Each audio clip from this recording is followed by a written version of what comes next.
Ayan. Bawang. Pinakuluan ko lang yan ng saglit.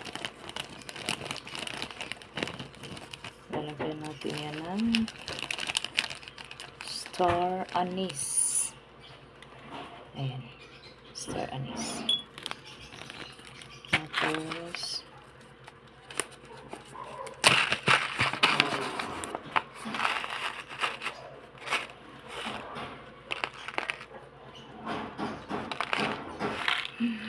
Tapos cloves. Diba?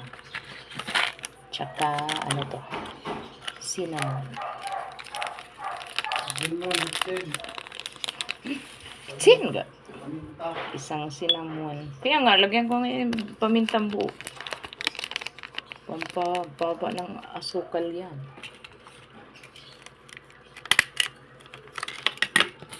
Hindi na natin ubusin tong star anise kayo. Nako.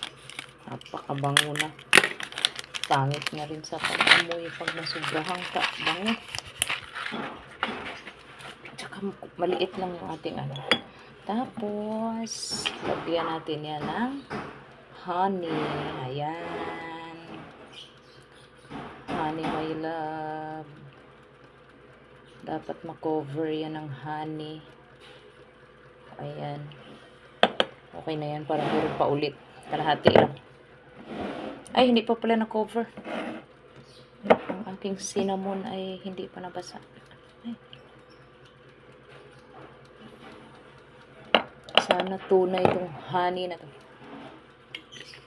Saan to galing itong honey na ito? Sa Quezon daw. Yan, okay na yan.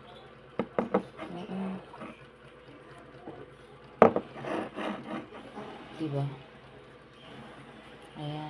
Baba daw muna siya ng 5 days bago kainin yung bawang. Bawang lang naman ang kakainin mo, hindi na yung star anise. Siguro dagdagan natin, punuin na lang natin ito hanggang liig. Kasi magagamit pa naman yan pag naubos na yung bawang. Pwede mo pang ibabadon ulit. Ito kaya to, hindi man masyadong matamis ang honey na ito. Wala itong asukal. Yan.